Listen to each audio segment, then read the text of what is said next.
ആധുനിക ഒളിമ്പിക് ഗെയിംസിന്റെ സ്ഥാപകനായിരുന്നു baron പീറി D Coubertin.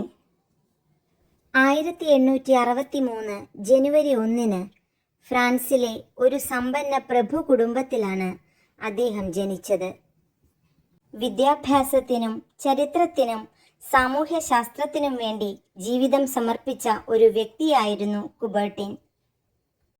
Boxing, fencing, കുതിരസവാരി, തുഴച്ചിൽ എന്നിവ ആസ്വദിച്ചിരുന്ന ഒരു കായിക താരവുമായിരുന്നു അദ്ദേഹം.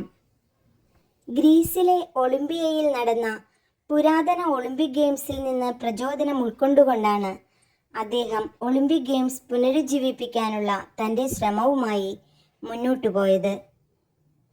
മാനസിക ആരോഗ്യം വർദ്ധിപ്പിക്കുന്നതിനുള്ള ഏറ്റവും നല്ല മാർഗം കായികമാണെന്ന് അദ്ദേഹം ഉറച്ചു വിശ്വസിച്ചു. 1894 കുബർട്ടിൻ അന്താരാഷ്ട്ര ഒളിമ്പിക് കമ്മിറ്റി IOC സ്ഥാപിച്ചു.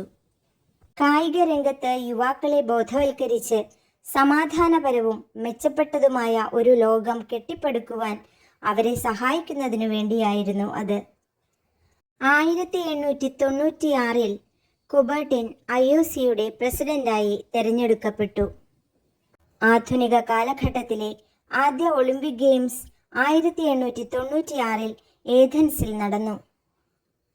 1913 5 വളയങ്ങളുള്ള ഒളിമ്പിക് ചിഹ്നം, ഒളിമ്പിക് ചാർട്ടറും പ്രോട്ടോക്കോളും, അത്ലറ്റിന്റെ പ്രതിജ്ഞ, ഗെയിമിന്റെ ഉദ്ഘാടന സമാപന ചടങ്ങുകളുടെ പ്രധാന ഘടകങ്ങൾ ഇവയെല്ലാം സൃഷ്ടിച്ചതിനു പിന്നിൽ അദ്ദേഹമായിരുന്നു.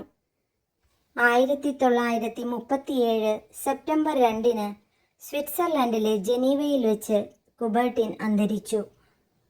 കുബർട്ടിന്റെ അന്ത്യാഭിലാഷമനുസരിച്ച് ഗ്രീസിലെ ഒളിമ്പിയയിൽ ഒളിമ്പിക് ഗെയിംസിന്റെ പുനരുജ്ജീവനത്തെ ഓർമ്മിപ്പിക്കുന്ന മാർബിൾ സ്റ്റീലിയിൽ അദ്ദേഹത്തിന്റെ ഹൃദയം അടക്കം ചെയ്തു.